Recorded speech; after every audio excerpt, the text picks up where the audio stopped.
피곤하지 않아요? 괜찮아요? 오후에 즐겁게 잘 놀았어요?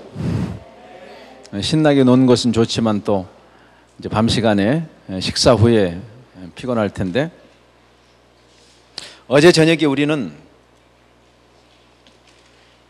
선교와 제자도를 이해하려면 기독교라는 종교가 일반적인 세상의 종교처럼 사람이 자기의 소원이나 욕심을 성취하기 위해서 초자연적인 힘을 끌어당기는 부적을 붙인다든지 부닥거리를 한다든지 그런 종교하고는 근본적으로 다른 믿음이라는 것을 먼저 생각했습니다.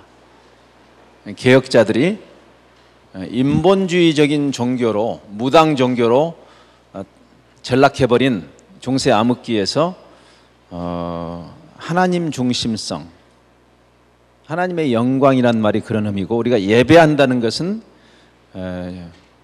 무게중심이 나에게서 하나님께로 옮기는, 또 그렇게 됐을 때 진정한 예배가 가능한 것이고, 이미 예수님이 나를 구원하셨다라는 그 완료된 일의 관점에서, 또 내 관점에서 보면 더 이상 남아있는 게 없는 것처럼 보이지만, 그러나 주님께서 십자가를 지시고 부활하셨음에도 불구하고 우리가 이 세상에 사는 이유는 하나님의 뜻이 아직 이루어져야 되고, 놀랍게도 그 일을 우리를 통해서 이루고자 하시는, 하나님이 우리를 하나님의 그 일에 초대하시는 그리스도인들과 교회의 영광은 우리 같은 사람들을 그리스도의 몸으로, 그리스도의 몸이라는 표현이 참 재밌지 않아요? 우리는 사람들인데, 우리는 피조물들인데, 우리를 그리스도의 몸이라고 신적인 하나님의 파트너로 우리를 부르시는, 그래서 그 하나님의 나라가 완성되고 하나님의 뜻이 이루어지는, 오늘 아침에는 그래서 하나님이 우리로 하여금 그러한 위대한 일에 참여할 수 있도록 우리를 만들어 가시고 빚어 가시는, 개인적으로는 우리 신앙의 성숙의 과정이 그렇고, 우리 공동체적으로는 우리 한민족이 복음을 받은 다음에 우리가 일반적으로 자기중심적으로 생각하고 기대하는 하나님의 역할은, 예수 잘 믿는 한민족을 외국 사람들이 그 당시에 우리나라를 삼키려고 할 때 우리를 지켜주시고 보호해 주시고 삼천리반도 금수강산에서 떵떵거리며 잘 먹고 잘 살도록 그렇게 지켜주셔야 할 것 같은데 반전이 일어난 거죠. 마침내 복음을 받았고, 복음을 받은 정도가 아니라 온 한반도가 평양 대부흥으로 들썩거리던 그때, 그래서 우리의 기대치가 한껏 올라갔을 때, 이렇게 예수 잘 믿는 민족을 하나님이 열방에게 붙이실 리가 없다라는 그런 기대를 하고 있을 때 역사의 대반전이 일어났죠. 5천년 역사에 이런 수모를 당한 적이 없는데 철저하게 나라를, 주권을 빼앗겨버린, 우리가 36년이라고 하지만 사실은 40년이 맞습니다. 왜냐하면 1905년 그 을사늑약 때 이미 주권을 잃었기 때문에 40년 동안 나라를 잃는 치욕. 그래서 우리는 하나님을 이해하려고 해야 돼요. 왜 하나님은 그러한 수모, 그러한 굴욕, 그러한 민족적인 고통을 허용하셨으며 그 일을 통해서 하나님은 도대체 무엇을 이루신 것일까? 오늘 본문 말씀은 우리에게 친숙한 말씀이지만 사실 그런 질문에 대해서 굉장히 중요한 단서를 제공해 주는, 하나님의 뜻에 대한 이해를 우리가 다시 올바로 하지 않으면, 즉 세속적인 종교심을 가지고 기독교를 접근하면 아마 여러분이 그동안 신앙생활 하면서 하나님께 많이 실망했을 겁니다. 그렇죠?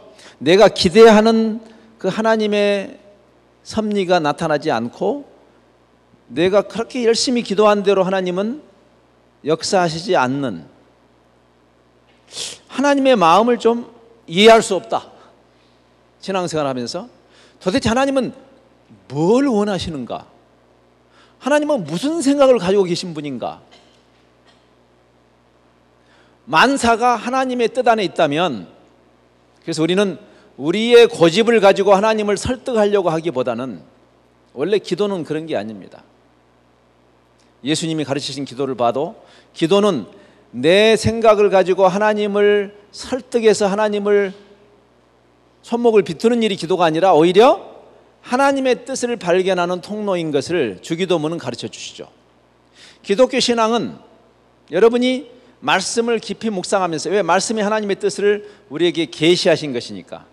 아, 하나님은 어떤 하나님이시고 하나님은 무엇을 원하시고 나를 향해서 어떤 기대를 하시는가를 발견하는 일이 가장 중요해요. 내가 하나님을 향해서 뭘 원하는가 보다도 하나님이 나를 향해서, 사실은 우리가 기도할 때 하나님 내 소원을 들어주세요라는 그런 기도보다는 하나님 나를 향한 하나님의 뜻을 깨닫게 하시고 나를 통해서 원래 나를 세상에 보내신 하나님의 뜻이 이루어지기를 원합니다라는 기도가 훨씬 더 성경적으로 올바른 기도입니다. 왜냐하면 기독교는 천지를 창조하신, 그리고 우리를 구원하신 하나님의 관점에서 계시하신 하나님의 성경이니까.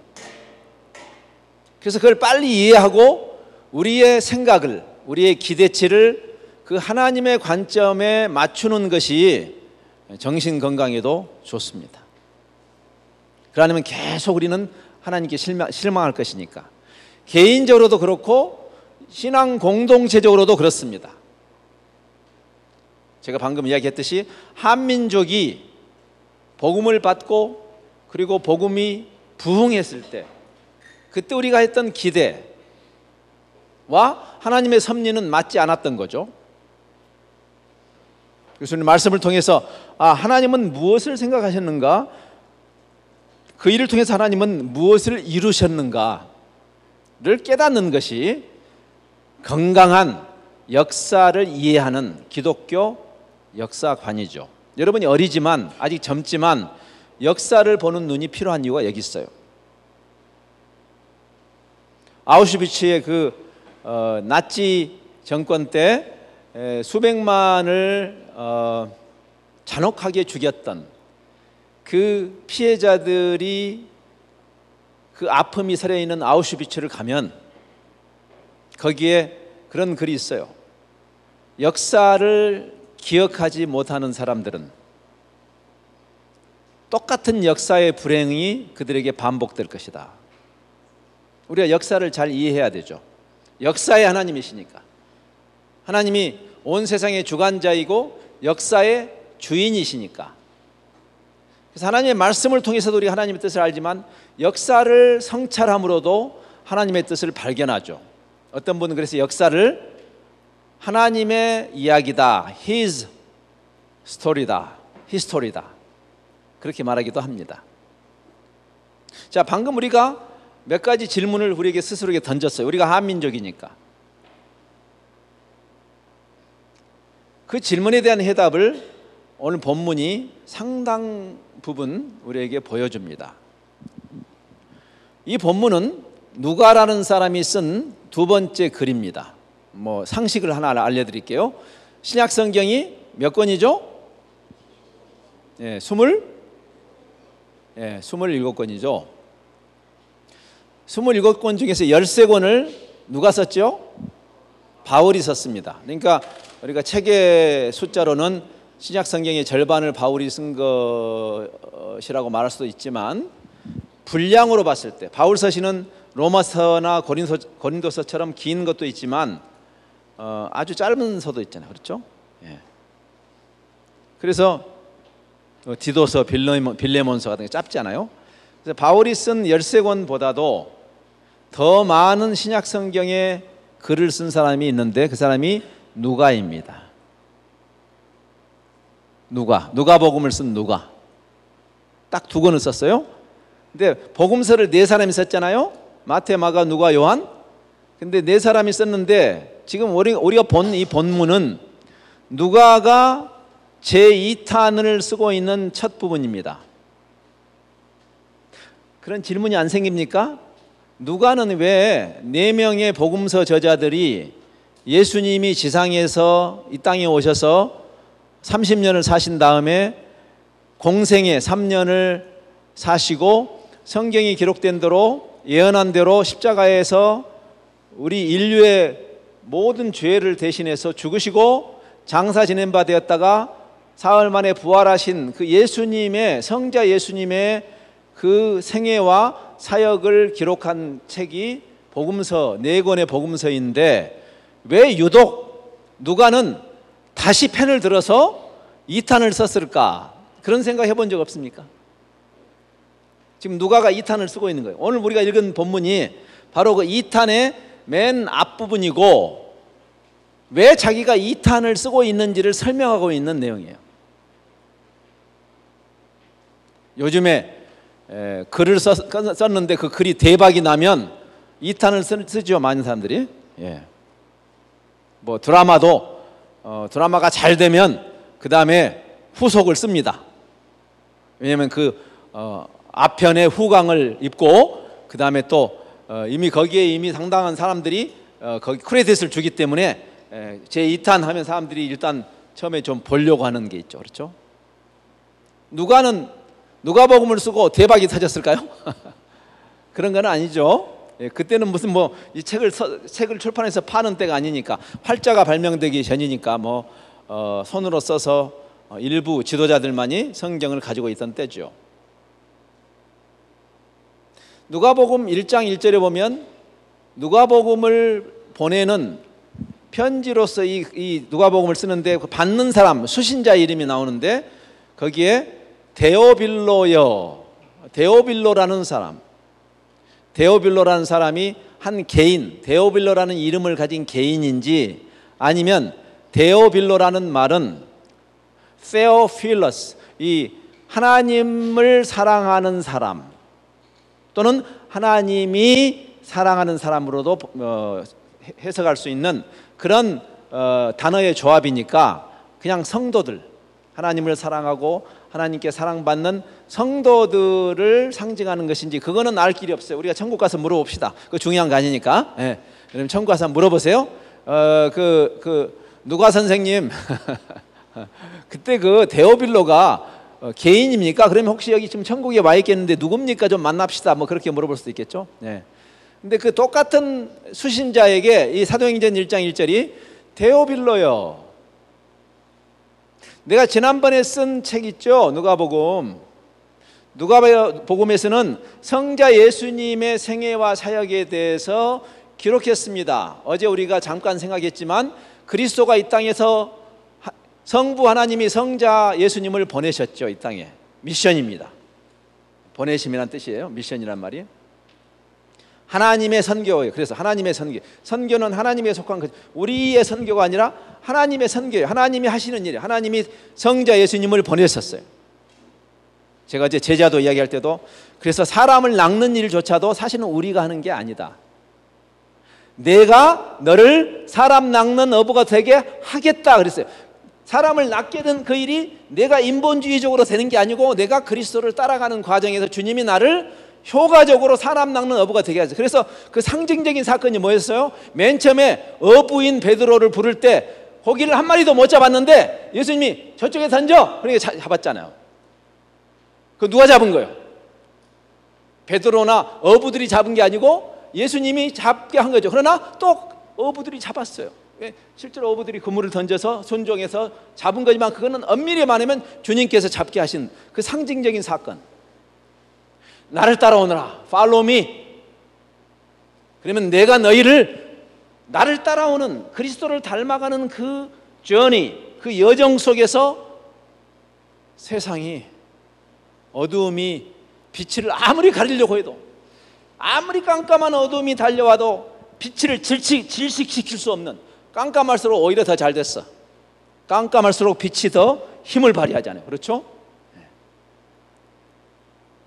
우리가 중요한 것은 어둠을 막 몰아내려고 빗자루를 가지고 막 쓸어내고 이게 아니라 우리가 빛이 되는 것이 중요한 것이에요. 그리스도를 닮아가는 것.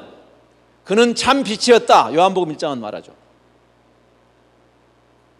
하나님이 하시는 일이에요. 내가 전도를 했는데 어떤 사람이 예수 믿었으면 내가 전도한 게 아니고 하나님께서 하신 일이라고 인정해야 돼요. 그래서 자꾸만 무슨 전도왕 이런 건 난 참 이건 굉장히 안 좋은 이야기예요. 그런 성경적으로 문제가 있어요. 왜? 누구든지 하나님의 영, 성령으로 말미암지 않고는 그리스도를 주로 하고 시인할 수 없어요. 여러분이 말 잘해서 그 사람이 예수 믿는 거 아니에요. 성령께서 하시는 일이에요. 근데 또 내가 하죠. 그렇죠? 하나님이 나를 그 일에 참여시켜 주는 것. 여러분 그런 경험했어요? 엄마가 추석날 전날에 송편을 빚는, 송편 빚어본 사람, 송편. 예. 여러분이 지금은 나이가 조금, 지금은 잘 빚을 수 있겠지. 예? 이제는.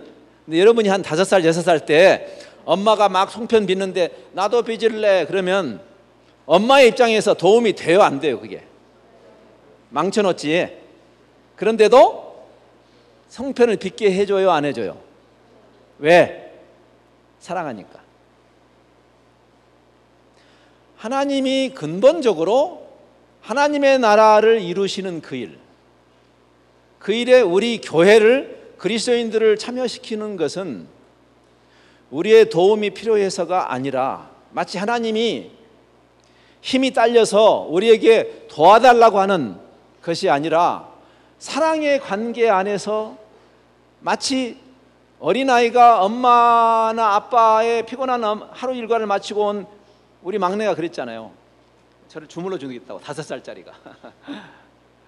아이고, 5살짜리가 뭘 주물러 줘.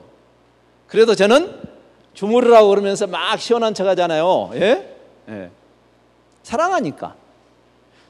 그 아이의 고사리 손으로 나를 주물러 주는 그 안마가 필요해서가 아니라 스킨십을 사랑하니까.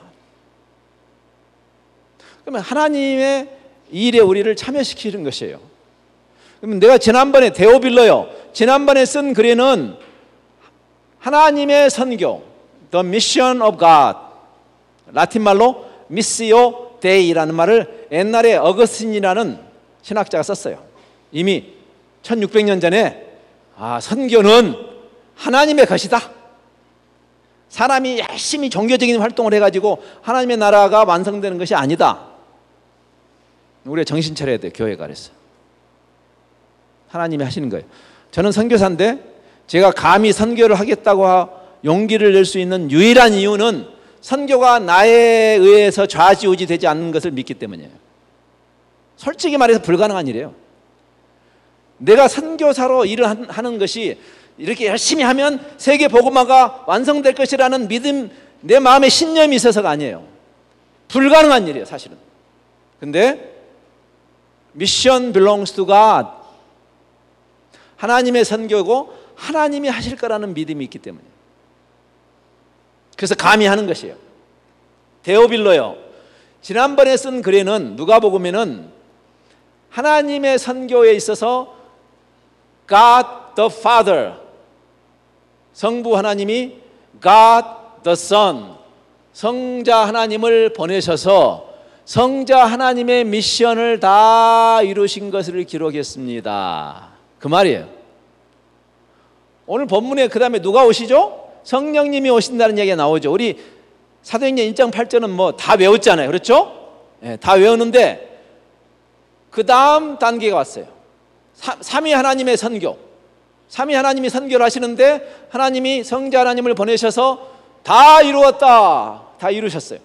성자 하나님은 하나님이 심부름 보낸 일을 더도 말고 덜도 말고 100% 하신 분이에요. 그것을 삼위 하나님의 자발적 순종이다. 그렇게 신학적으로는 말해요. 무슨 말이냐면 성자 하나님이 여러 번 이야기하세요. 나는 내가 이 세상에 온 이유가 나를 보내시니, sender, 미셔너리로 나를 이 세상에 보내신 그 성부의 뜻을 이루고자 합니다. 그는 일을 다 마치실 때도 이렇게 기도하죠. 하나님, 이제 제가 그 일을 다 마치고 주님께 갈, 아버지께로 다시 돌아갈 때가 되었습니다. 영원 전부터, 이터니티 패스트부터 지금까지 우리가 삼위 하나님이 서로 깊은 펠로우십을 했던 그 영광스러움으로 다시 회복되는, 그래서 영광을 다시 받을 때가 되었습니다. 그런 이야기를 하면서 이렇게 이야기하죠. 나는 아버지께서 나에게 하라고 하신 일을 하나도 빠지지 말고 했고, 그리고 아버지께서 나에게 하라고 하신 그 일, 그 이상 하지도 않았습니다. 굉장히 중요한 말이에요. 왜 이야기하냐면 제2탄에서 지금 이제 성부 하나님과 성자 하나님이 이제 누구를 보내시냐면 제3위이신 성령 하나님을 보내시는 장면이 여기 나와요. 지금 그 시대가 왔음을 깨닫고 지금 2탄을 쓰는 거예요. 지금 데오빌로요, you know what? 그 시간이 왔습니다. 하나님의 위대한 선교의 위대한 또 하나의 시대, 성자 하나님이 오신 그것도 위대한 메시아가 오시는 한 인류 역사의 위대한 획을 긋는 그 사건이 와서 내가 누가복음을 썼듯이 하나님이 또 하나의 획을, 새로운 챕터를 세상에 내가 살아있는 동안에 그 두 챕터를 보다니 My goodness 하면서 쓰는 거예요. 지금 가슴이 막 벌렁벌렁 하면서 데오빌로요, 지난번에 쓴 글에는 내가 그 성자 예수님이 오셔서 예수님의 미션을 이루신 것을 썼는데, 이제 성부 하나님과 성자 하나님이 성령 하나님을 보내시는, 그럼 한번 생각해 보세요. 성령 하나님은 무엇 때문에 오셨을까요? 하나님의 미션 때문에 오신 거예요. 제가 왜 이야기를 하냐면 너무나 당연한 말인데도, 형제들아, 요즘 성령론에 문제가 많아요. 제가 볼 때 성령을 이야기하는 사람들 중에 건강하게 성령론을 말하는 사람이 드물기 때문에 내가 여러분에게 이야기하는 거예요. 그거는 제가 개인적인 사견으로 말하는 게 아니라 성경에도 그 말이 나와 있어요. 형제들아, 모든 영을 믿지 말아라. 어디서 신기한 일이 일어났다고 해서 그 하나님이 하시는 거라고 생각하지 말아라. 모든 영을 믿지 말고 그 영이 하나님께로부터 온 것인지를 분별해라 그랬어요. 그럼 어떻게 분별하죠? 무슨 기준이 있어야 분별할 거 아니에요. 성경이 성령님의 역할을 뭐라고 말하는지를 봐라. 성자 예수님이 자기 자신도 fully 하나님이시지만 자기를 보내신 성부 하나님의 그 뜻 안에서 자기가 스스로 순종하신 그 뜻을 100% 이루지만 또 그 이상 넘어가지 않는 것처럼, 성령님이 왜 오신지 아세요? 깜짝 쇼하러 오신 게 아니에요. 여러분의 호기심을 만족시켜주기 위해서 여기저기 다니면서 이상한 일을 하시는 분이 성령님이 아니고, 여기서 보지만 성령님은 오직 성령이 너희에게 임하시면 너희가 권능을 받고 금리발을 만들고 금가루가 떨어지고 그런 게 아니고, 이 답답한 사람들아, 성령이 너희에게 임하시면 너희가 권능을 받고, 무슨 권능이냐면 예루살렘과 온 유대와 사마리아와 땅 끝까지 이르러 내 증인이 되리라. 증인이 되는 권능이에요. 철저하게 하나님의 선교를 위한 영이세요. 성자께서 하나님의 뜻 안에 자기의 사역을 스스로 자발적으로 제안하신 것처럼 성령님도 여러분의 호기심을 만족시켜주기 위해서 무슨 이것이 마술이다, 1920년대에 미국에 유명한 마술사가 하나 있었습니다. 근데 그때 1920년대는 미국이란 사회가 기독교적인 사회임에도 불구하고 기독교를 무당으로 만드는 사람들이 많았어요. 성령론에 대한 빗나간 생각들을 많이 했기 때문에. 왜냐하면 1900년대에 그 아수사에서 성령님의 놀라운 부흥 역사가 있었고, 그래서 많은 사람들이 그냥 머리로만 신앙을 이해하던 것이 성령님의 그 역동적인 역사에 대해서 깨우치면 그건 좋은 일이었어요. 예, 믿음은 그냥 머리 지식이 아니고 우리 전인적인 믿음이니까 성령 운동이 활발하게 일어나면서 어떤 일이 생기기 시작했냐면 교회도 자꾸만 신비주의로 가기 시작했어요. 하나님의 계시보다도 어떤 신비한 일이 일어나면 거기에 하나님이 계신다는 생각을 하기 시작해요. 여러분, 한 가지 여러분이 기억해야 할 것은 신기한 일은 기독교에서만 일어나는 게 아닙니다. 진짜 신기한 일은요, 다른 종교에서 일어나요. 신기한 일로 경쟁을 하자면 기독교가 따라가기 힘들 겁니다. 정말 신기한 일 많이 일어납니다. 기독교는 하나님과의 관계라고 제가 말씀했어요. 관계는 깊은 대화와 서로를 즐기는, 제가 어제 커피 이야기 했잖아요. 그렇죠? 인격적인 관계의 종교예요. 하나님과 사랑에 빠지는 일이에요. 마술을 하면 사랑이 더 깊어지는 거 아니에요. 그건 신기하다라고 생각할 수 있지만 그건 관계가 깊어지지는 않는 것이죠. 그래서 신기한 일이 믿음을 주지는 않는 이유가 있어요. 어떤 계기를 주긴 해요. 필요하면 하나님이 신기한 일을 하시지만 하나님이 어디 있어? 다 미신이지. 이런 사람에게 하나님이 신기한 일을 하심으로 믿음의 세계가 있나 보네 라는 생각을 하는 계기를 줄 수는 있지만 그런 신비한 일이 믿음을 주지는 않아요. 믿음은 하나님과의 긴밀한 연애 관계 속에 들어가야 생기는 거예요. 그건 관계예요. 거지 나사로가 부자 집에 있었죠. 거기서 얻어먹었죠. 그 부자가 예수님을 안 믿고 죽은 것 같아요. 부자여서 구원을 못 받은 것은 아니죠. 근데 죽어서 보니까 자기는 불못에 있는데 자기 집에 앞에서 구걸하던 그 나사로가 저기 아브라함의 품에 있어. 나 좀 도와달라고. 옛날에 내가 저 거지를 잘해주지는 못했지만 그래도 우리 집에서 상에서 떨어지는 부스러기를 먹고 살았는데 애정을 생각해서라도 나를 좀 도와달라고. 나 지금 목말라 죽겠는데. 그러니까 이미 늦었다. 죽음을 넘어간 다음에는 저 거지 나사로가 너를 도와줄 수도 없다. 그러니까 이 부자가 기특한 생각을 했어요. 그럼 나는 이미 틀렸고 자기 형제간들 거기도 보나마나 자기처럼 세상에서 부족한 것이 없고 그래서 하나님을 안 믿을 게 분명한 그 사람들이 생각난 거죠. 거기까지는 좋았어요. 그러면 아브라함이요, 제 형제간들 좀 어떻게 전도 좀 해주면 안 될까? 이렇게 했으면 될 거를 부자가 어떻게 할 것까지 아이디어를 주죠. 저 죽은 나사로를 살려서 보내주시면 우리 형제간들이 믿을 것 같은데 좀 그렇게 해주시죠. 그랬어요. 그러니까 아브라함이 기적이 일어난다고 사람이 믿는 게 아니다. 하나님의 말씀을 들어야 되는 것이다. 그 이야기를 했어요.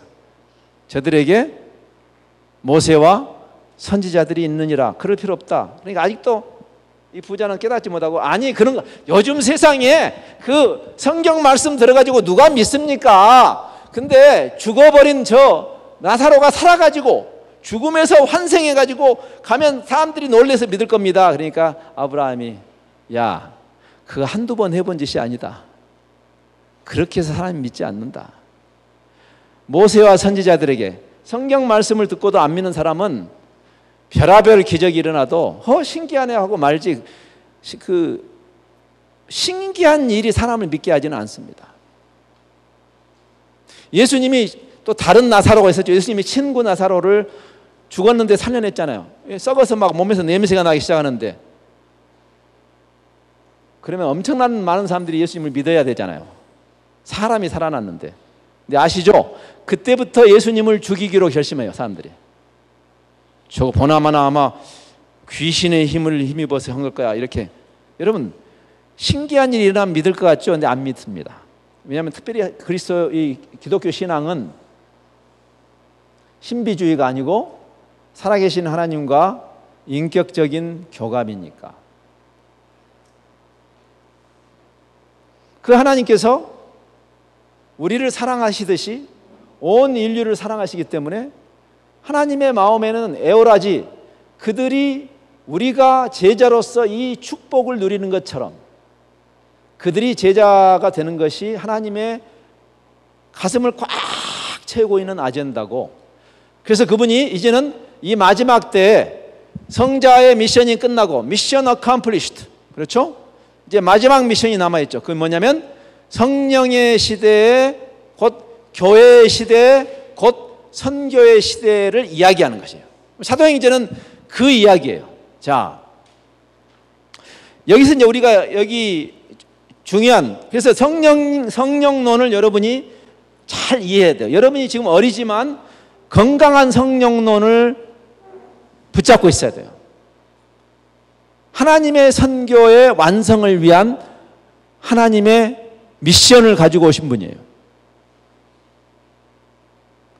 이 관점을 떠나서 하는 성령론을 조심해야 돼요. 성령을 자꾸 이렇게 건드리면서 성령 하면서 성령을 강조하는 것 같지만 잘못 강조하는 그 메시지를 분별해야 돼요. 아까 이야기했죠. 형제들아 모든 영을 믿지 말아라. 성령이 임하시면 어떤 일이 일어나냐면 반드시 하나님의 나라의 확장이, 선교가 일어나야 돼요. 성령님의 결과로. 오순절을 할, 그래서 여기 2장으로 넘어가면 마침내 성령님이 오셨을 때 어떤 일이 일어났어요? 성령님이 임하시니까 선교가 일어났죠. 방언 사건인데 그 방언이 요즘 말하는 무슨 말인지 알아서 그 방언이 아니고 실제 랭귀지였어요. 그 당시에 각 지역에서 오순절을 지키기 위해, 절기를 지키기 위해서 디아스포라들이, 여러분 같은 디아스포라들이 예루살렘 성전에 다 모여들었는데, 그때 사도들이 이 예수 그리스도와 성령님으로 이어지는 이 완성된 구원 계시를 깨닫고 그 유대인들에게 복음을 전하는데 각 지역에서 온 사람들이 자기 말로 알아들었어요. 그게 성령님의 역사였어요. 성령님이 강림한 날 일어난 기적이었어요. 그 기적은 처음부터 끝까지 선교적이었어요. 그냥 깜짝 쇼가 아니었어요. 그냥 금리빨 생기는 게 아니었어요.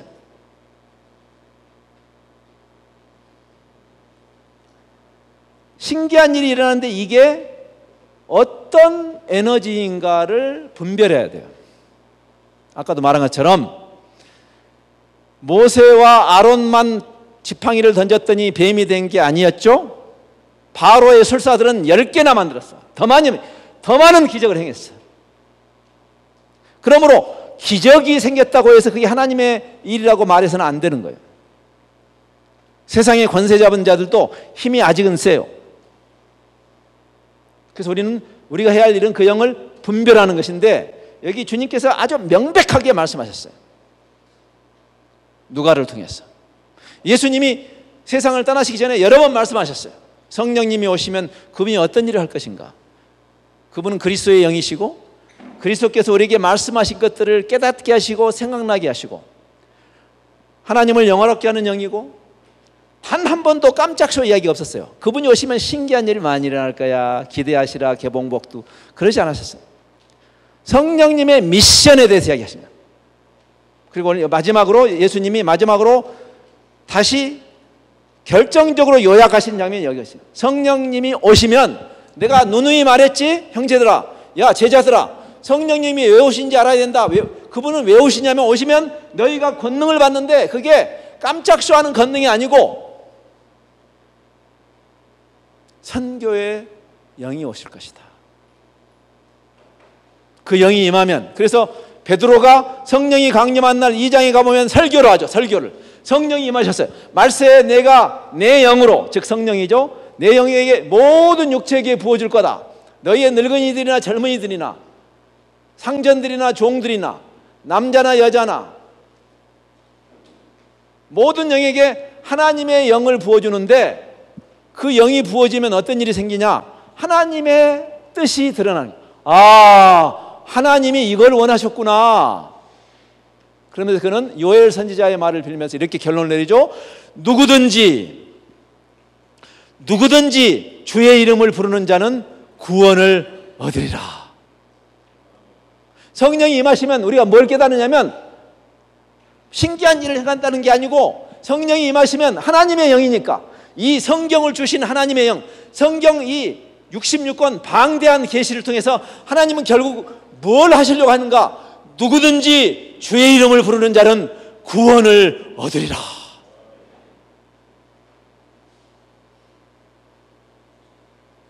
자, 여기서 이제 아까 내가 맨 처음에 했던 질문에 대해서 이제 이 본문을 가지고 풀고 오늘 말씀을 마치겠어요. 처음에 제가 그런 질문을 했죠.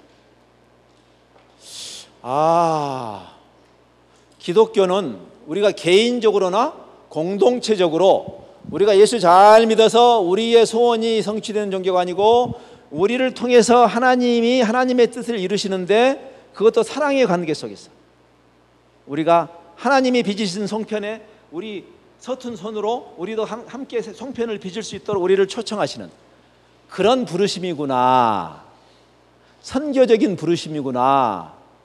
그것을 이해하면서 이제 우리 역사로 다시 가서 그때 그래서 그랬구나를 이제 깨달아야 되는데, 오늘 이 본문 말씀에 제가 오늘 제목을 하나님 나라 세상 나라라고 한 이유는, 본문 말씀에 보면은 이 제자들과 유대인들이 메시아를 향해서 기대했던 그림과 하나님이 본문뿐 아니라 성경 전체를 통해서 하나님이 추구하시는 하나님의 그림이 서로 충돌되고 있는 것을 보여주기 때문이에요. 1장부터 11장까지 예수님은 뭘 1절부터 11절까지 예수님은 뭘 말씀하셨어요? 여기 보면은 예수님이 부활하셔가지고 얼마 동안 계셨다고 그랬죠? 40일 동안 계셨어요.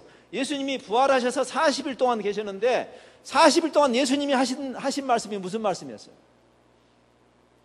하나님 나라에 대해서 말씀하셨다 그랬어요. 잘 생각해 보세요.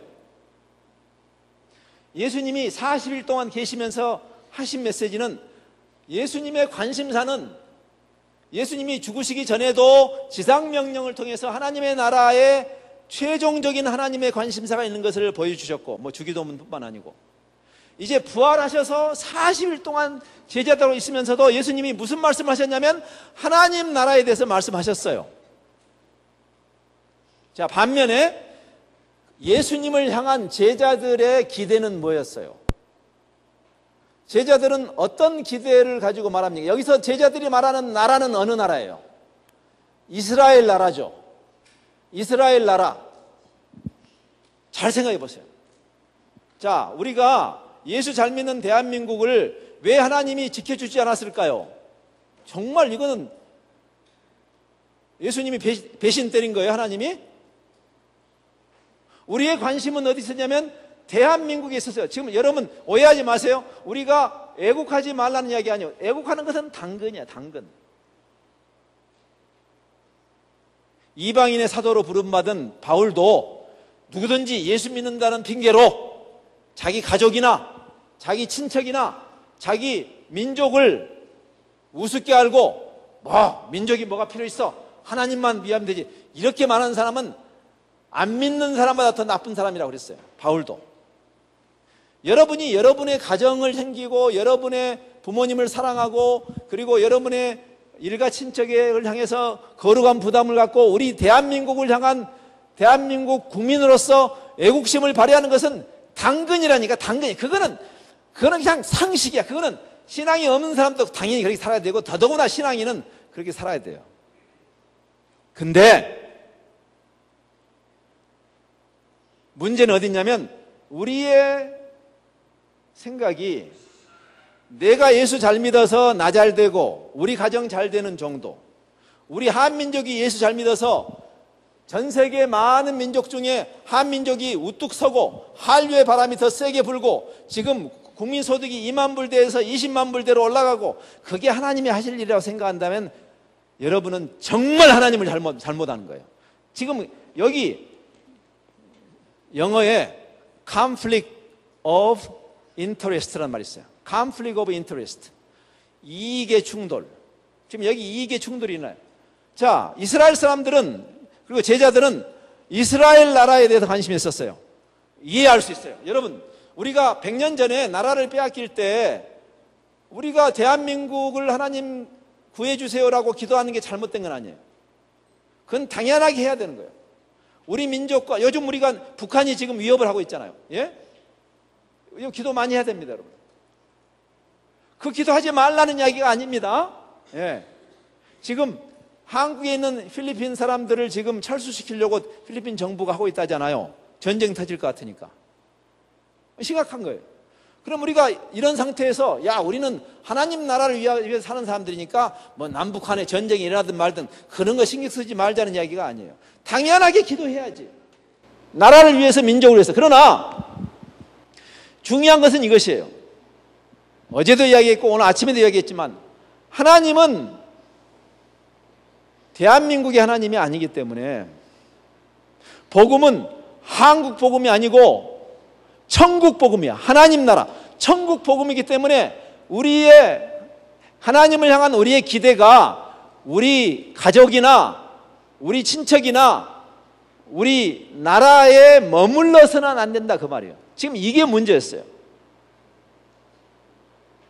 100년 전에 우리의 믿음의 선배들이 우리 한민족의 운명에, 우리 신앙의 모든 관점을 제한한 것은 그것은 잘못이다라고 말해야 됩니다. 한민족을 위해서 계속 하나님께 구해야 되지만 마치 이스라엘 사람들이 예수님은 처음부터까지 하나님의 나라를 이야기했어요. 천국 복음이니까, 천국 복음. 그러나 제자들은 처음부터까지 이스라엘 나라를 생각했어요. 동상이몽이죠.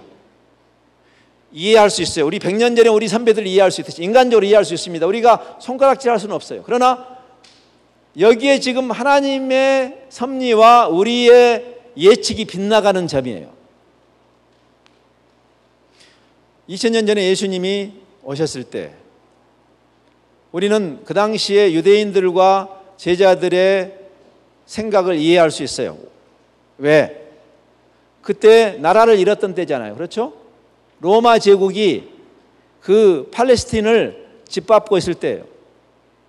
나라를 잃었어. 우리가 일본에게 나라를 빼앗긴 때 만일 예수님이 한민족으로 오셨으면 우리는 그 예수님에게 어떤 기대를 했을 것 같아요? 저 하나님을 모르는 신사참배를 강요하는 일본 사람들의 손에서 우리 민족을 해방시켜 주시라고 하지 않았겠어요? 했겠죠? 당연히 했겠죠. 예, 여러분이 복음서에 보면 바로 그 부딪힘이 있었어요. 잘 생각하세요.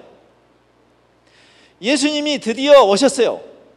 기다리고 기다리던 그 메시아가 구약 성경부터 예언했던 오랫동안 기다렸던 그분. 그렇죠? 마침내 그분이 오셨어요. 짜잔! 드디어 오셨어. 그러면 그 유대인들이 그리고 제자들이 예수님에게 어떤 기대를 했을까? 너무나 당연한 거예요. 로마 제국의 침탈해서 하나님의 백성인 이스라엘을 해방시켜줄 정치적인 메시아로 기대했을 겁니다. 나쁜 일은 아니에요. 무리한 일이 아니에요. 기억나시죠? 오병이어 사건 기억나시죠? 물고기 2마리, 보리떡 5개, 어린 소년의 도시락 하나 가지고 남자만 5,000명이나 먹였던 사건. 그러니까 여성들과 어린아이까지 하면 10,000명 이상이 먹었어요. 그러니까 인기 짱이었죠, 예수님이. 그날 인기 짱이었어요. 그래서 막 이스라엘 사람들이 이분이야말로 우리가 임금으로 삼아야 된다. 우리를 먹여주는 이분. 그랬죠. 정치적인 메시아로 이분을 초대하려고 했어요. 근데 예수님은 전혀 다른 이야기 하셨어요. 너희가 빵을 먹었기 때문에 내게 오느냐? 내 관심사는 빵이 아니고 생명의 떡이다. 생명의 떡. 무슨 알쏭달쏭한 이야기를 하셨어요. 나는 니네들 배고픈 너희들을 먹여주는 그 정도의 줄인 자에게 관심이 없다는 이야기 아니고 그 정도를 위해서 온 건 아니다. 마치 우리가 애국하는 것은 당연한 거지만 애국 정도를 위해서 오신 건 아니다 그 말이에요. 애국을 포함한 줄인 자를 먹이시는 것도 주님이 관심이 있었길래 오병이어 사건이 있었던 거지만 그러나 메시아를 그 정도로 우리의 줄인 배를 채우는 정도의 메시아, 우리가 나라를 잃은 서름을 치료해 주는 정도의 메시아로 생각해서는 안 된다는 말을 하신 것이에요. 하나님의 계획은 훨씬 더 큰 것이다 했을 때 사람들은 이해하지 못하고 다 뿔뿔이 흩어졌죠. 그러니까 제자들에게도 그래, 너희도 갈래? 너희도 나를 떠날 거냐? 갈라면 가라. 그런데 제자들이 아닙니다. 우리는 주님 옆에 있겠습니다.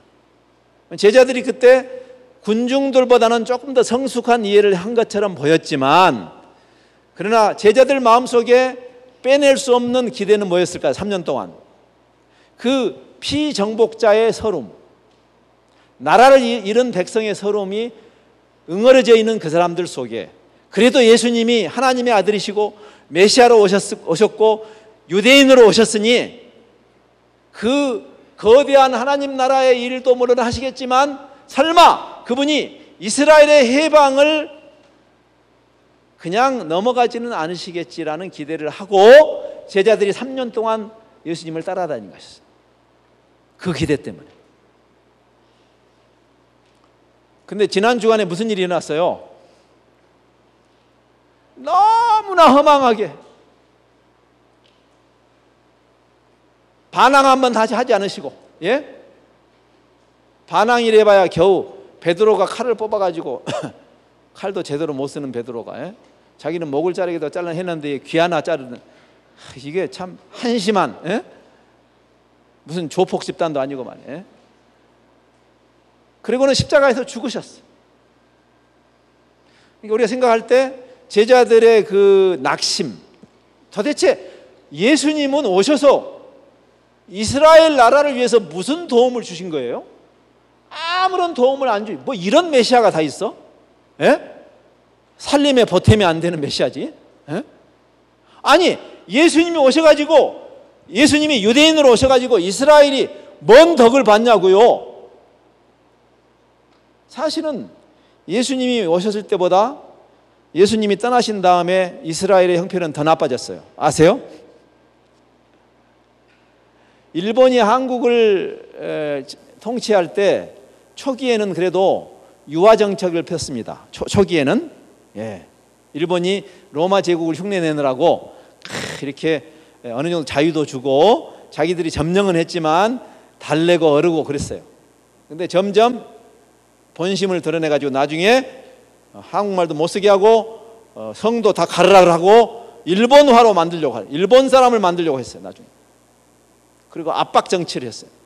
신사참배를 강요하고, 슬프게도 대부분의 교회가 거기에 굴복했죠. 바알에게 무릎을 꿇어버렸어요.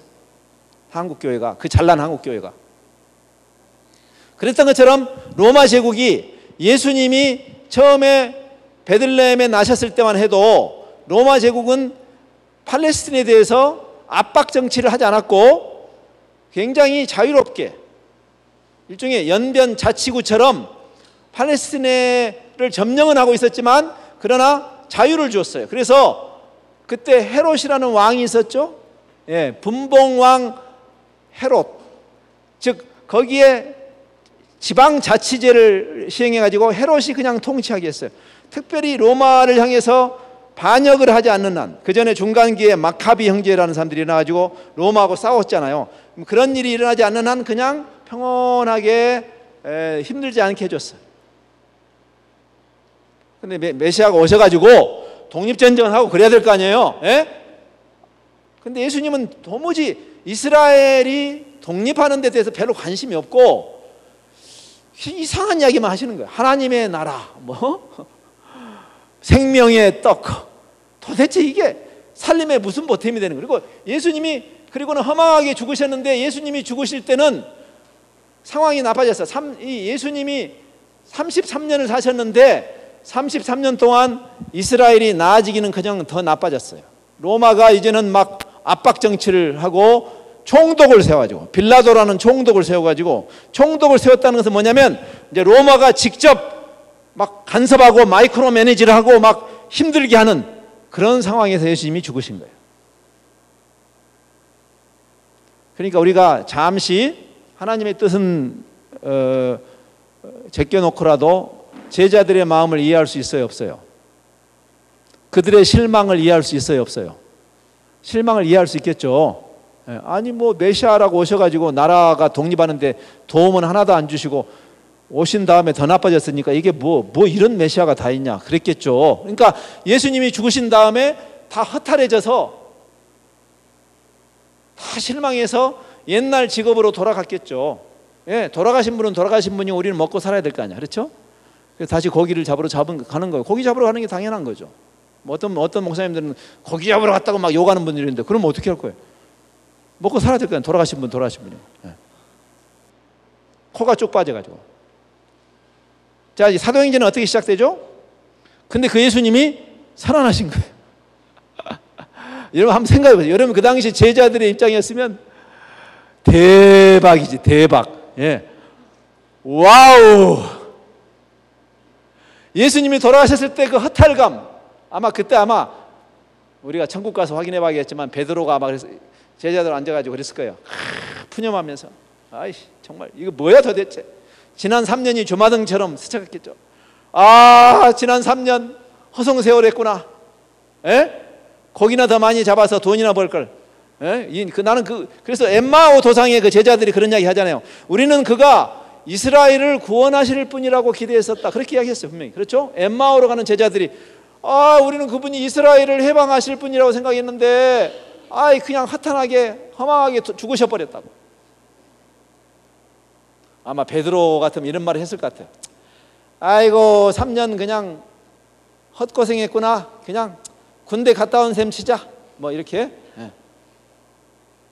근데 예수님이 살아나신 거예요. 지금 그게 오늘 본문 말씀.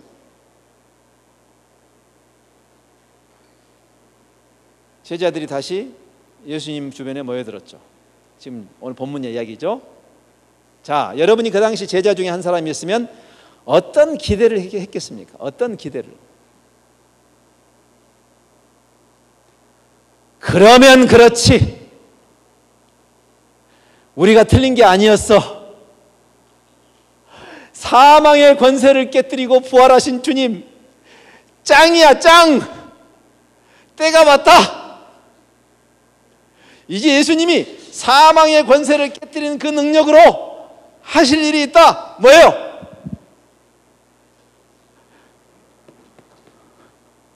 이스라엘 나라를 이제는 회복하실 때가 왔다. 그 기대를 하고 모였겠죠. 40일이면 너무 짧아요. 독립전쟁을 하기에는. 그렇죠? 그래도 예수님이라면 40일까지도 필요 없을 거예요. 그렇죠? 4시간이면 되겠지. 4시간도 필요 없을지 모르죠. 그렇죠? 40일이면 짧은 기간인데 한번 생각. 그 당시 여러분이 예수님의 제자들인데 예수님이 짧은 기간 계시면서 할 일은 안 하시고 또 옛날처럼 하나님 나라만 이야기하십니다. 하나님 나라만. 살림에 보탬이 안 되는 하나님 나라. 옛날에 3년 동안 귀에 못이 박히도록 하셨던 그 말씀을 또 하시네. 짜증났겠죠 아마. 자기들끼리 수근수근 했을 거예요. 예수님이 왜 저러셔? 저 선생님이? 젊은 양반이 왜 저러셔? 늙은이처럼 하던 얘기 또 하고. 옛날에 귀에 못이 박히도록 들었던 그 이야기를 또 하시고. 죽었다가 살아나시더니 정신을 못 차리시네. 그렇게 생각했을지도 몰라요. 근데 지금 오늘 본문 말씀은 이제 40일이 다 돼서 이제는 승천하시려고 하니까 이제 더 이상 못 참지. 그래서 그들이 마침내 하기 어려운 이야기를 한 거예요. 주님, 해도 너무하시네요. 주님이 하실 일이 있지 않습니까? 이스라엘 나라는 어떻게 하고요? 설마 또 이대로 가신 건 아니죠? 우리를 2번 죽이실 거 아니죠? 주께서 이스라엘 나라를 회복하심이 지금이죠?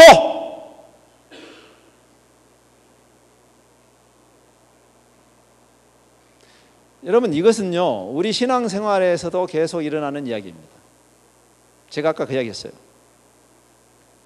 우리는 우리가 기대하는 하나님이기를 원합니다. 근데 미안한데 우리가 일반적으로 기대하는 하나님이 아니에요. 그분은 우리의 기대를 뛰어넘는 하나님이에요.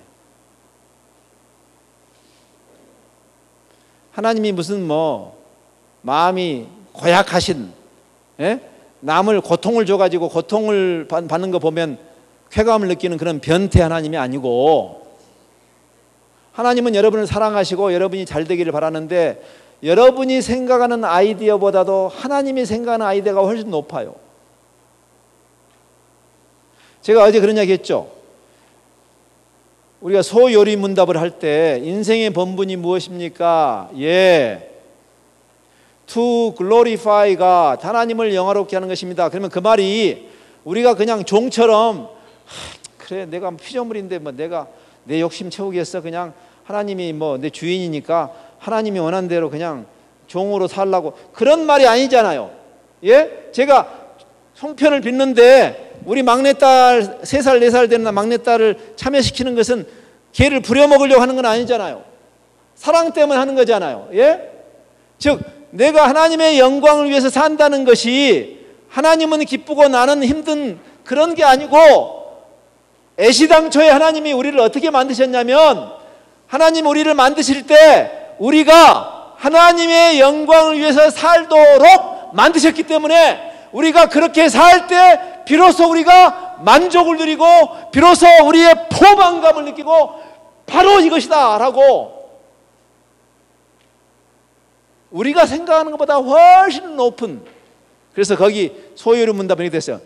To glorify God and enjoy Him forever. 그분을 영화롭게 하는 것인데, 그 말은 무슨 말이냐면, 동전의 한 면에는 하나님을 영화롭게 하는 것인데 뒷면을 보면 그게 무슨 말이냐면 하나님을 즐기는 것이다 그랬어요. 우리 딸이 나를 주무르면서 지가 기뻐. 아빠 주물러 드릴까요? 고사리 손을 이렇게 하면서 지가 기뻐. 근데 걔가 어느 날 입이 이만큼 나와가지고, 에이씨 내가 이 나이에 이런 짓이나 하고 있고, 당장에 그만두라고 하지 않겠어요? 그렇죠?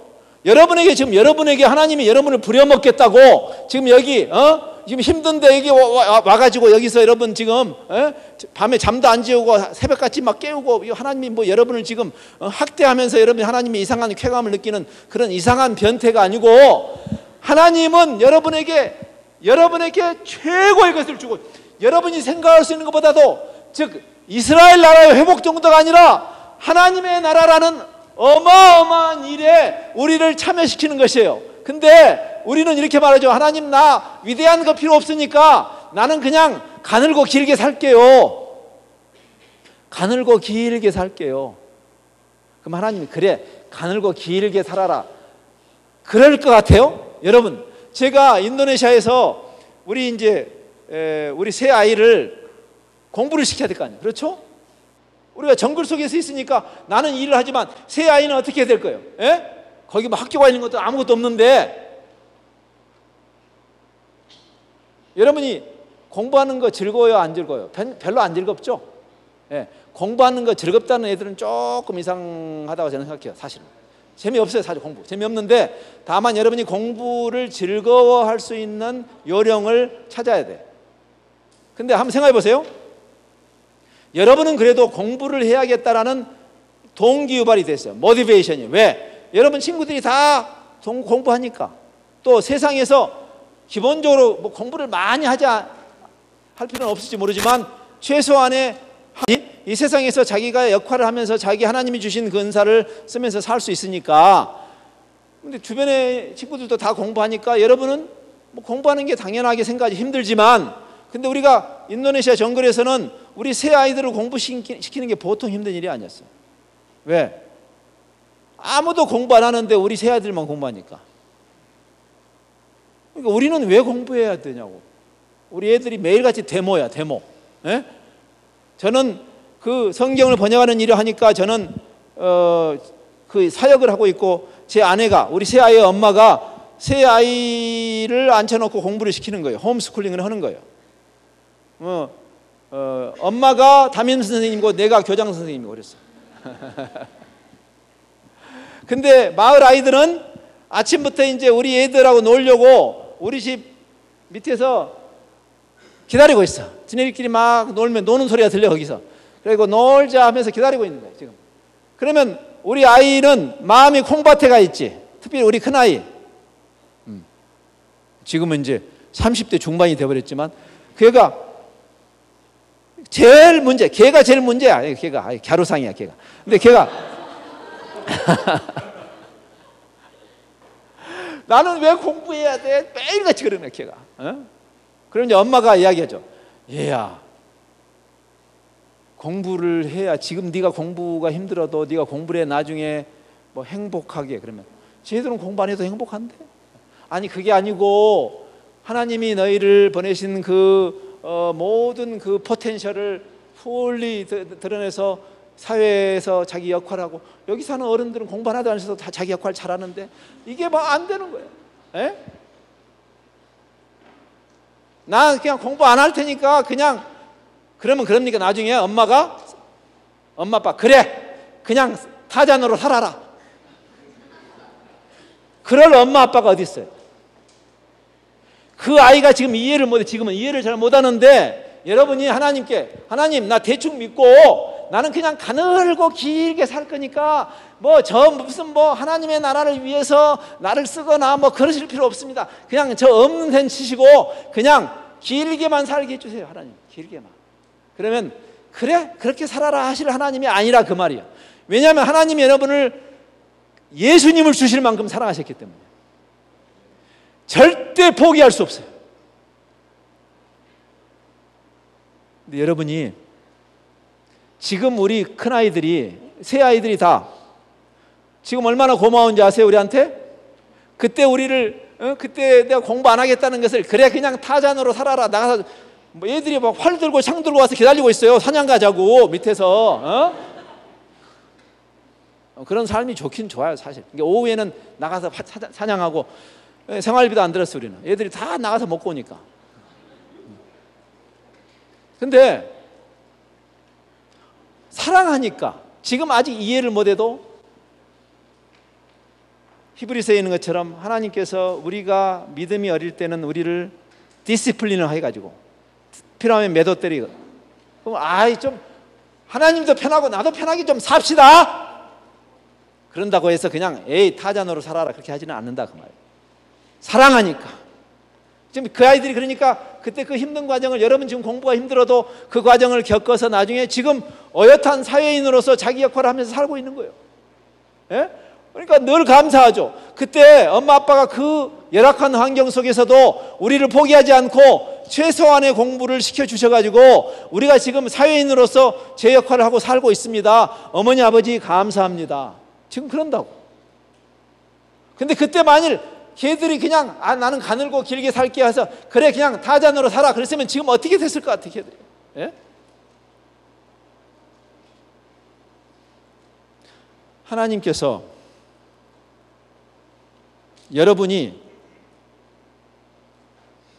이 정도를 위해서 하나님이 섭리하신 것이 아니다. 애국심은 기독교 신앙이 없어도 애국자들은 많이 나올 수 있고 애국할 수 있는 길은 많아요. 즉 기독교 신앙 자체가 하나의 애국의 도구 정도는 아니다 그 말이지. 하나님이 꿈꾸시는 하나님의 위대한 꿈, 계시록에 나오는 그 완성된 천국의 그 감동, 우리는 그것을 향해서 가고 있는 사람들이에요. 보통 사람들이 아니요 우리가. 예? 여러분이 2002 월드컵 때 있었나? 그때 응원했나? 2002 월드컵 때 응원한 사람 있어요 여기? 예. 2002 월드컵 때 그때 막 그냥 우리 한민족이 한 달 동안 그냥 어땠어요? 그때 막 그냥 열병을 앓았잖아요. 한번 생각해 보세요. 2002 월드컵이냐, 그러면 2002 월드컵 안 본 사람들 중에서 최근에 우리나라가 스포츠를 외국하고 할 때 가장 즐겁게 막 너무 신나가지고 응원했던 그 게임을 한번 생각해 보세요. 그러면 한번 생각해 보자고요. 우리가 하나님을 영화롭게 한다는 게 하나님을 예배하고 환호하는 거잖아요. 아까 여러분 찬양했잖아요. 막 그냥 주야로 하나님을 찬양하는 것인데 어떤 사람이 천국이 그런 곳이야? 그러면 별로 재미없겠네. 근데 그 천국은 어떤 곳이냐면 2002 월드컵 때 우리 큰아이가 그때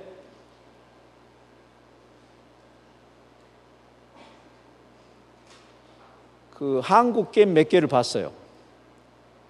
자기 친구 아버지가 체육회에 관계에 있는 분이어가지고 표를 3개나 구해줘. 3개나.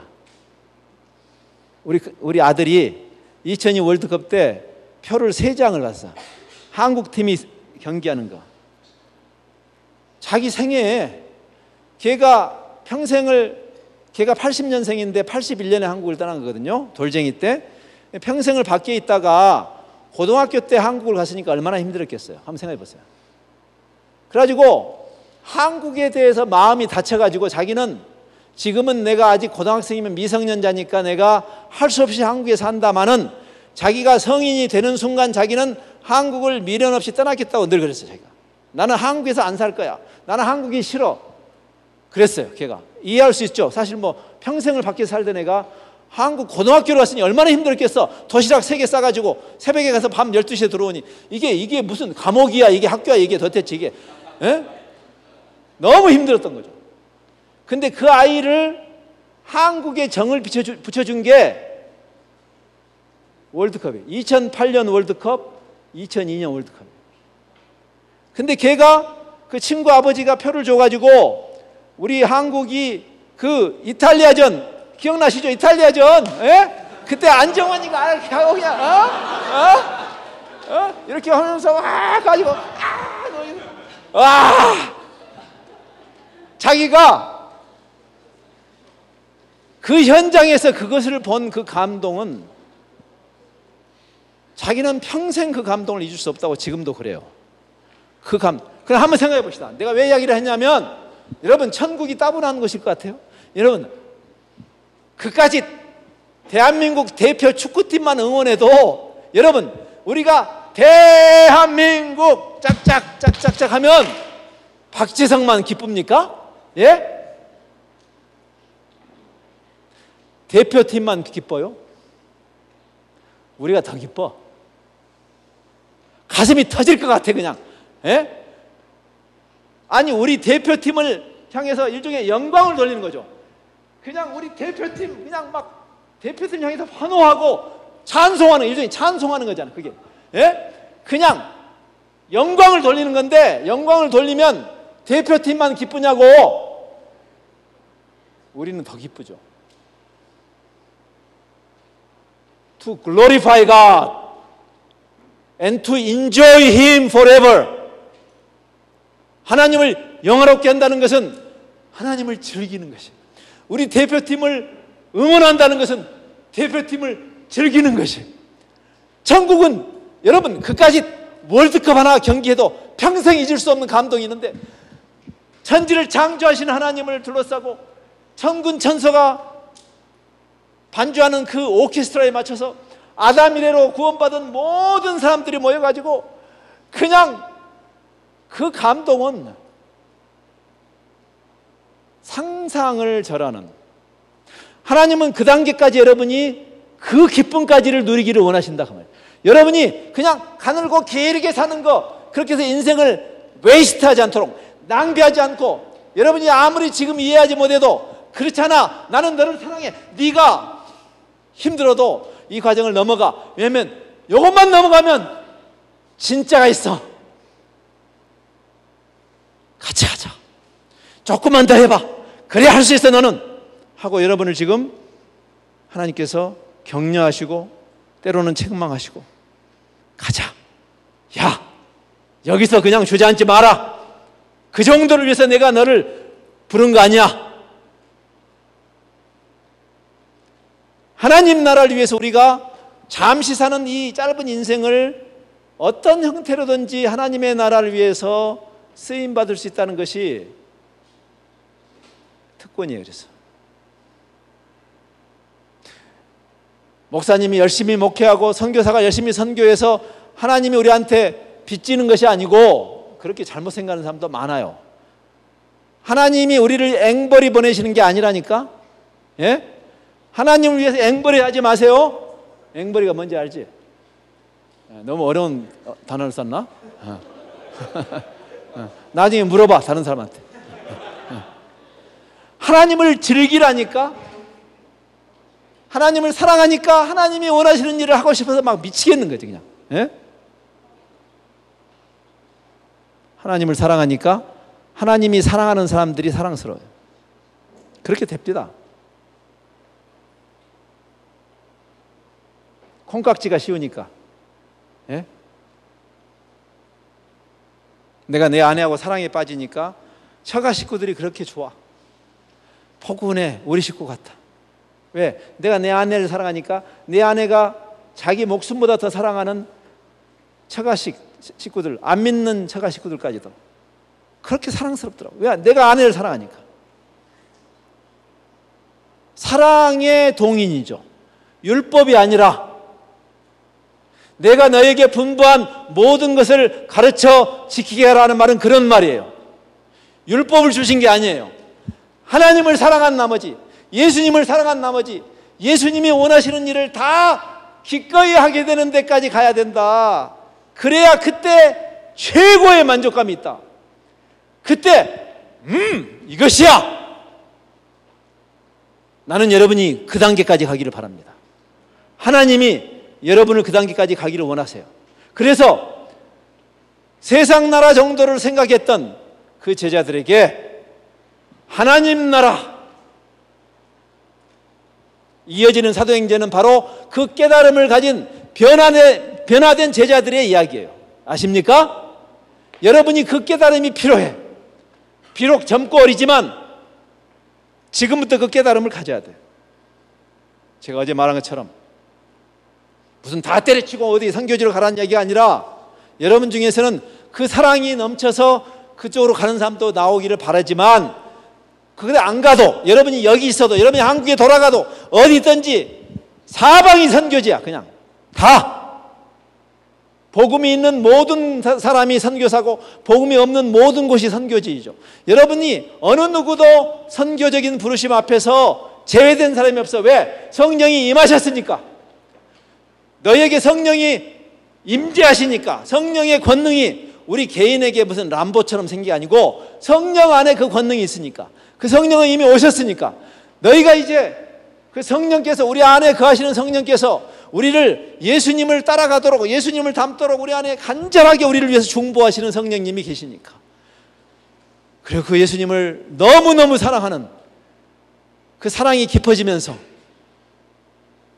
거부할 수 없는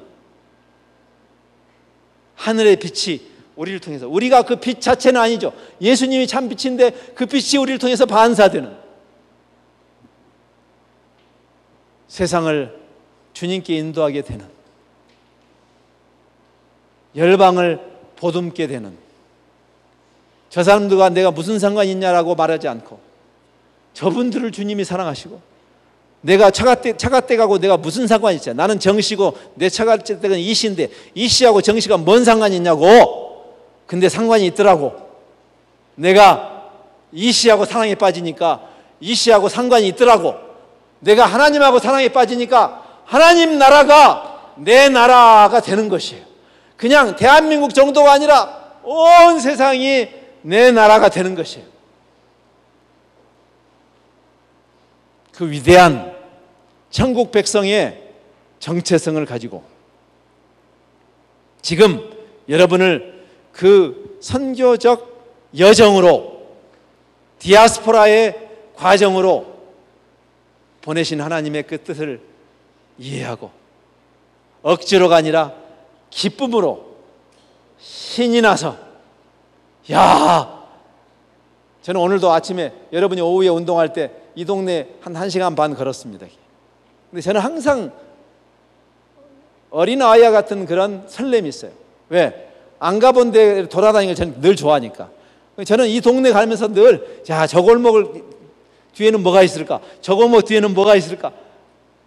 너무 신나는 거예요, 제가. 운동도 되고 신도 나고. 예? 근데 만약 그 생각을 반대로 하면 힘들어요. 아이씨, 땡볕에 이거 정말, 아이씨. 에어컨 들어가는데 누워야지. 내가 이 땡볕에 뭐 하고 있냐? 이렇게 생각하면 불행해지는 거죠. 그렇죠? 근데 사실은 하나님께서 우리를 이 세상에서 하나님 나라를 향한 그 일꾼으로 부르시고 그 전의를 가게 하신다는 이 흥미진진함, 기대감을 가지고 여러분의 다음 달에는 하나님의 나라를 어떻게 인도하실까? 내년에는 하나님의 나라를 어떻게 인도하실까? 그 다음에는 뭐가 있을까? 기대된다. 하나님이여, 나를 이 세상에 보내신 하나님의 뜻을 이루시옵소서. 저는 주의 것입니다. 하나님, 저 좀 써주세요. 그런 기대감을 가지고 하나님을 영화롭게 하고 하나님을 즐기는 여러분의 생애 되기 바랍니다. 예, 기도할까요? 주께서 이스라엘 나라를 회복하심이 지금입니까? 라고 묻자 예수님께서는 그것은 너희가 알 바 아니고 오직 성령이 너희에게 임하시면 너희가 권능을 받고 예루살렘과 온 유대와 사마리아와 땅끝까지 이르러 내 증인이 될 것이다. 그리고 그 심부름, 하나님의 선교가 다 이루어졌을 때 내가 다시 올 것이다. 오 주여 어서 오시옵소서 하고 주님의 재림을 대망하는 우리라면 마땅히 그 주님의 재림이 가능하도록 우리는 하나님의 관심사인 하나님의 나라의 완성을 향해서 우리의 기도의 내용도 바뀌어야 될 것이고 우리의 소원도 바뀌어야 될 것이고 우리가 왜 지금 사는지, 지금 왜 이 공부를 해야 되는지, 왜 이렇게 열심히 매일매일을 살아야 하는지 그 모티베이션도 명확해질 것입니다. 하나님께서 우리를 사랑하셔서 위대한 하나님의 일에 동참시켜 주시는 그 영광 저희들이 빼앗기지 않고 하나님을 영화롭게 하고 하나님을 즐기며 우리가 하루를 더 살아도 하나님 나라의 완성을 향해서 벽돌 한 장이라도 놓고 가는 그런 삶이 되도록 은혜를 베풀어 주십시오. 이 젊은이들, 새벽 이슬 같은 이 젊은이들을 하나님의 나라의 일꾼으로 킹덤 빌더들로 부르시고 귀하게 사용하실 하나님의 미래의 섭리를 기대합니다. 홀로 영광 받아 주시옵소서. 예수님 이름으로 기도합니다.